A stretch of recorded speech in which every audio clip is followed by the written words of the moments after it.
नमस्कार साथियों, स्वागत है आप सभी का Swami Vivekananda school education channel पर। मैं दीपक मालवी और आज आप सभी जानेंगे मेरे साथ आरटी के बारे में। शिक्षा अधिकार अधिनियम क्या था, एक्ट 2009 के बारे में चर्चा करेंगे हम और उससे जुड़े हुए कुछ सामान्य जानकारी देखेंगे। आपने आरटी के बारे में बहुत सारी जानकारी सुनी होगी, पढ़ी भी होगी कहीं पर, और उसी जानकारी को मैंने एक साथ बताने की कोशिश की है इस वीडियो में। इसको पूरा देखना और हो सकता है आपके लिए मददगार होगा। बहुत ही जरूर इन्फॉर्मेशन है। आरटी अक्सर हर एग्जाम में पूछते हैं, चाहे आप कोई सी भी टीचर एग्जाम दे रहे हो या फिर आपको सामान्य जानकारी के लिए भी आरटी का प्रश्न आते रहते हैं और आपको इसे जरूरत लगती रहती है। ठीक है, तो सबसे पहले बात करते हैं आरटी के बारे में। इसको क्या कहते हैं? तो ये है शिक्षा अधिकार अधिनियम। अधिकार अधिनियम के बारे में 2009, या फिर इसको बोल सकते हैं हम 2009 आरटीई एक्ट 2009। तो आरटी एक्ट 2009 की चर्चा सबसे पहले 2002 में की गई थी। इनके लिए दो तीन तारीखें महत्वपूर्ण आरटी अधिनियम के लिए 2002 है, 2010 है, 2009 है, 2019 है और भी कुछ तारीखें हैं जिनके बारे में हम इस वीडियो में लिखेंगे। तो मैं सबसे पहले आपको बताने वाला हूँ कि जो आरटी एक्ट 2009 है इसकी शुरुआत कब की गई थी। तो सबसे पहले 12 दिसंबर 2002 को एक संविधान संशोधन किया गया, एक अमेंडमेंट लाया गया, 86वां संविधान संशोधन। 86वां संविधान संशोधन किया गया और शिक्षा को एक तरह से मौलिक अधिकार के रूप में जोड़ा गया। शिक्षा की बात की गई इसमें, जो ये 86वां संविधान संशोधन हुआ इसमें शिक्षा की बात की गई, एजुकेशन की बात की गई इसमें कि एजुकेशन क्या होती है, एजुकेशन के दायरे की बात की गई है। तो इसमें एजुकेशन को माना गया फंडामेंटल राइट। एजुकेशन एक तरह से फंडामेंटल राइट होता है, यानी कि अधिकार होता है, मौलिक अधिकार होता है बच्चों का। और इसके साथ ही जो फंडामेंटल राइट है तो ये किस उम्र के बच्चों के लिए है, इसकी आयु क्या होती है, इसके बारे में भी चर्चा करेंगे। तो इसमें टोटल धाराएं हैं या सेक्शन की बात करें तो इसमें टोटल सेक्शन है या धारा, जिसको हम हिंदी इंग्लिश में बोलते हैं सेक्शन। तो टोटल सेक्शन है इसके 38 विदाउट अमेंडमेंट, यानी कि विदाउट संशोधन के टोटल इसमें 38 सेक्शन है।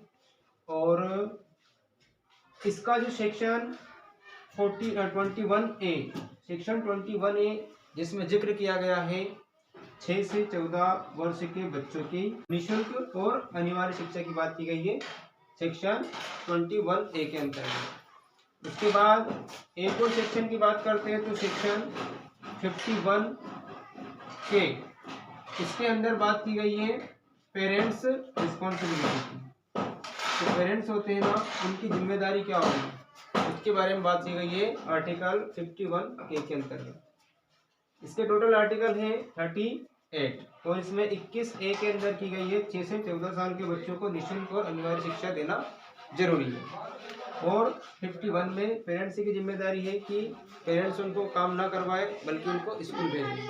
अगर बच्चे काम करने लायक है, मतलब 6 से 14 साल के, तो उनको स्कूल ना भेजते हुए घर पे नहीं रख सकते, उनको स्कूल भेजना जरूरी होता है, यानी कि कंपलसरी होता है या अनिवार्य होता है कि बच्चों को एजुकेशन दी जाए, उनको पढ़ाया जाए। ठीक है, उसके बाद आगे देखते हैं इसमें इसके टोटल अध्याय की अगर बात करते हैं हम तो इसमें टोटल अध्याय होते हैं हमारे 7 क्या है, इसके चैप्टर है।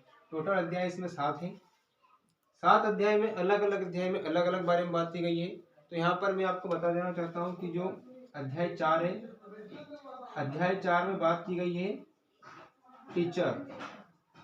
टीचर रिस्पॉन्सिबिलिटी की बात की गई है कि टीचर की क्या रिस्पॉन्सिबिलिटी होनी चाहिए, टीचर को क्या करना चाहिए, क्या नहीं करना चाहिए, कैसा टीचर होना चाहिए।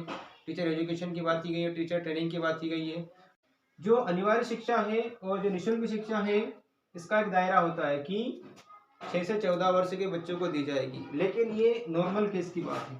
नॉर्मल केस में हम 6 से 14 वर्ष के बच्चों के लिए निःशुल्क और अनिवार्य शिक्षा मानते हैं। इसमें एक और बात की गई है 6 वर्ष से लेकर तो 18 साल तक की।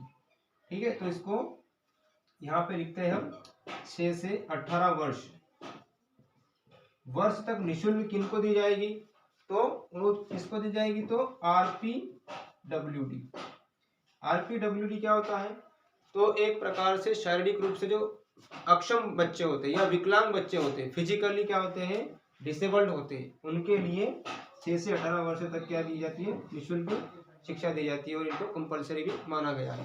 इसके बाद और आगे चर्चा करते हैं इसमें एक और आर्टिकल जोड़ देना चाहता हूं मैं यहाँ पर, आर्टिकल 45।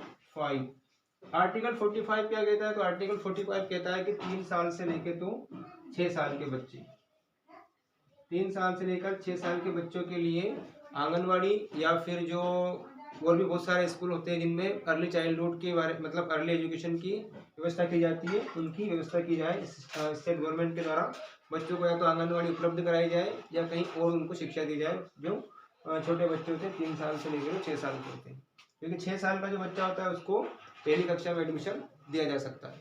दूसरी बात, इसमें प्रोहिबिशन भी है, मतलब इसमें प्रतिबंधित है। प्रतिबंधित क्या क्या चीजें होती है, तो प्रतिबंधित है इसमें एक तो टीचर, प्रतिबंधित की अगर बात की जाए तो प्रतिबंधित क्या क्या किया गया है इसमें, तो इसमें प्रतिबंधित किया गया है एक तो बच्चों को ना तो फिजिकली और ना ही मेंटली हरेसमेंट नहीं कर सकते। मतलब आप टीचर हैं तो आप बच्चों को ना तो पीट सकते हो, ना ही उसको डांट सकते हो, यहाँ तक कि आप आग भी नहीं दिखा सकते बच्चों को।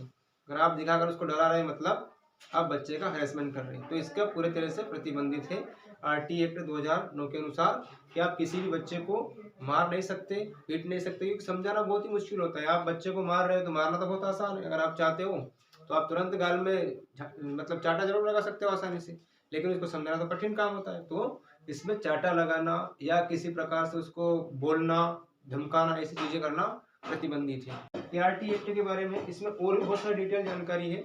इसमें पढ़ाई कितने घंटे होनी चाहिए, उसके बाद कितने दिन होनी चाहिए, वर्किंग डेज कितने होते हैं, कितने घंटे होते हैं, बहुत सारी जानकारी इसमें। आरटी एक्ट बहुत लंबा एक्ट है।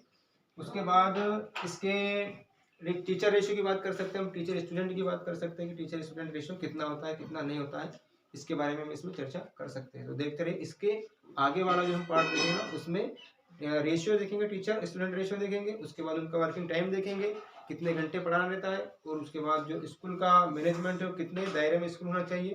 ये सारी चीज़ें हम अगले वीडियो में कवर करेंगे। देखने के लिए थैंक यू सो मच।